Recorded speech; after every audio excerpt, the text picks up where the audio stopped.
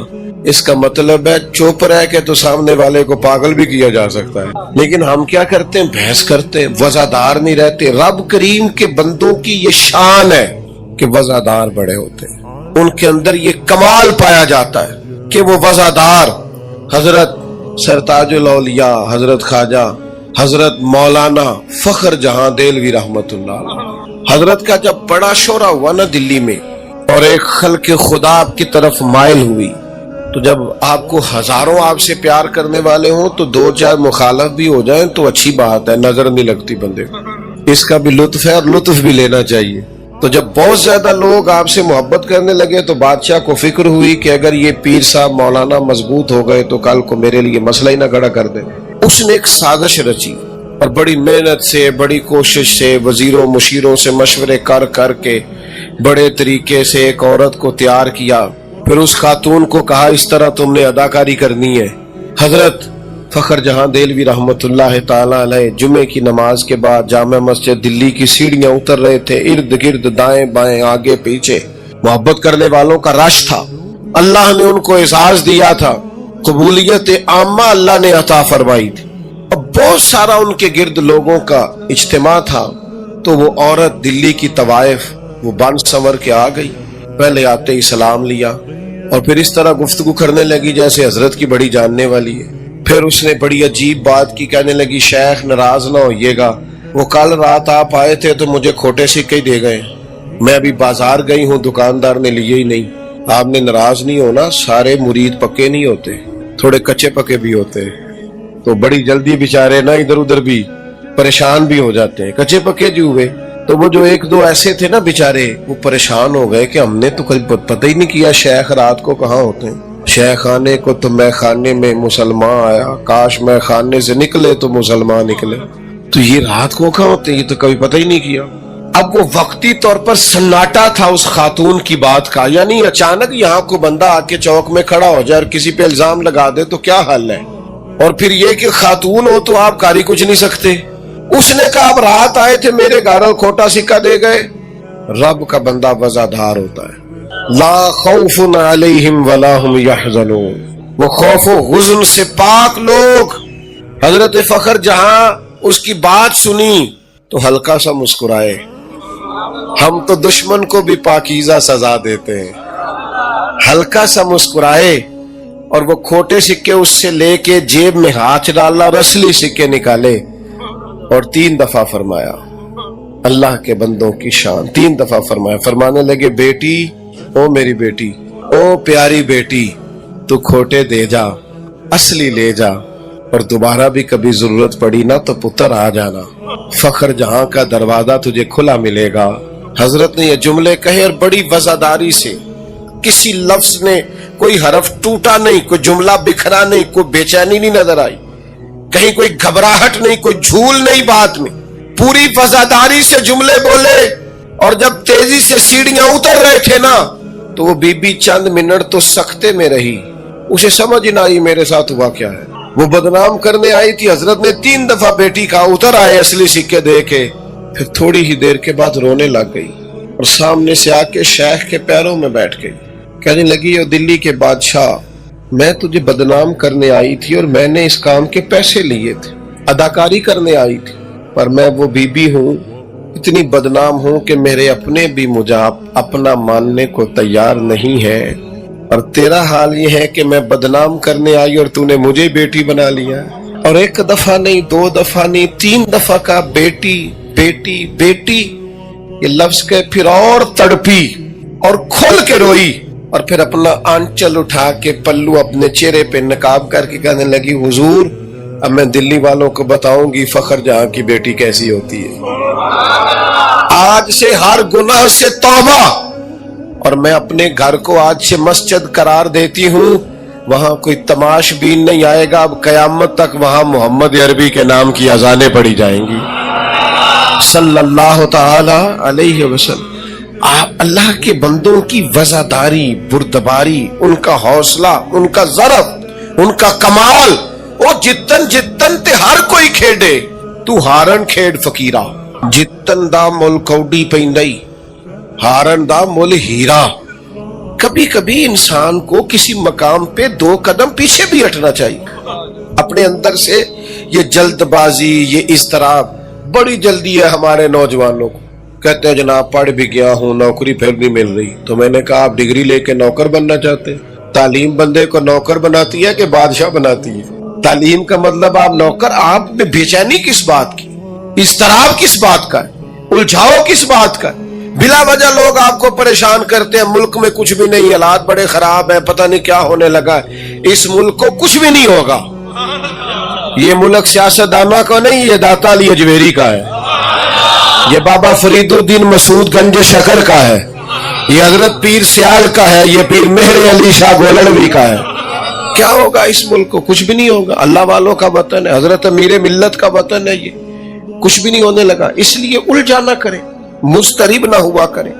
اللہ کے بندوں کی شان یہ ہے کہ ان کے اندر ٹھہراؤ ہوتا ہے، وزاداری ہوتی۔ ہمارے پنجاب میں نا سیانے ہونے کی عمر ہی کوئی نہیں، چھوٹی عمر میں کوئی بچہ غصہ کرے تو کہتے ہیں بال ہے، تو جوانی میں غصہ کرے تو کہتے ہیں خون گرم ہے، اور اگر بڑھاپے میں کرے تو پھر میں بات ہی کوئی نہیں کرتا، پھر میں صبح ادب نہیں کرنا چاہتا۔ بھائی سیانے کب ہونا ہے؟ آخر وزادار کب ہونا ہے؟ ٹھہراؤ کب؟ میں آپ کو عرض کروں، کچھ فروئی باتیں ایسی بھی ہوتی ہیں اور کچھ ہمارے بچوں کی ایسی چیزیں بھی ہوتی ہیں جن سے چشم پوشی کرنی چاہیے۔ میں کبھی داخل ہوتا ہوں نا ادارے میں، تو اب بڑے بڑے بچے ہیں مدرسے میں، تو وہ کھیل رہے ہوتے ہیں، تو میں کئی دفعہ اوائڈ کرتا ہوں، بچے کھیل رہے ہوں تو میں کسی اور سائڈ سے آ جاتا ہوں، میں کہتا ہوں یہ ڈسٹرب ہوں گے۔ بچے ہنس رہے ہیں، شغل کر رہے ہیں، تو اس سے واپس آ جاتے ہیں کہ یہ ہم جائیں گے تو ان کو دشواری ہو۔ کچھ ایک دوست اپنے بچے کو ایک بزرگ دم کرانے لائے، میرے پاس کہنے لگے پھونک مار دے، حالانکہ میرے دم زیادہ کامیاب نہیں ہے، وہ کہنے لگے آپ اس کو پھونک دے۔ میں نے کہا ٹھیک ہے، تو وہ اپنے بچے کی غلطیاں بیان کرنے لگے، یہ باقی بچے ٹھیک تھے، یہ ضدی بھی بڑا ہے، یہ نادان بھی بڑا ہے، نافرمان بھی ہے، باتیں بھی نہیں مانتا۔ تو میں ناراض ہو گیا، میں نے کہا بزرگوں آپ یہ کیا کہہ رہے ہیں؟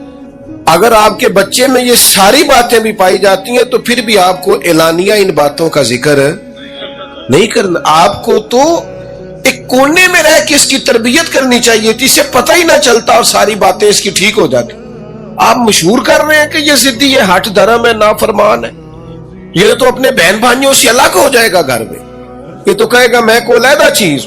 آپ کے اندر بردباری ہو، آپ کا بچہ ہے، اس کی اصلاح کرنی ہے، اسے تباہ تو نہیں نہ کرنا۔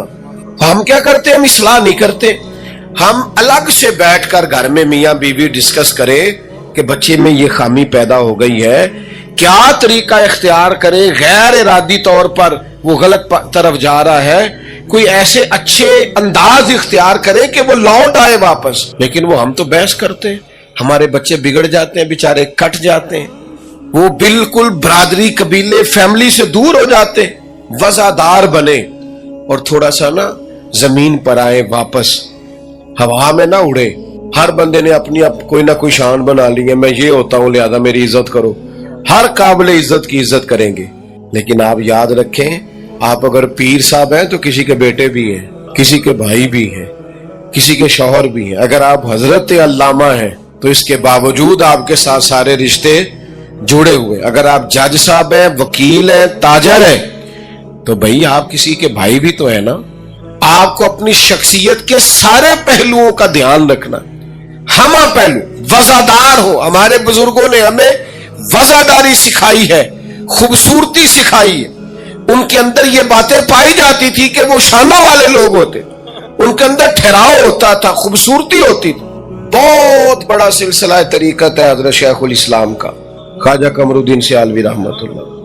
میں بڑا چھوٹا آدمی ہوں پر لوگوں کی باتیں سن سن کے تھک جاتا ہوں۔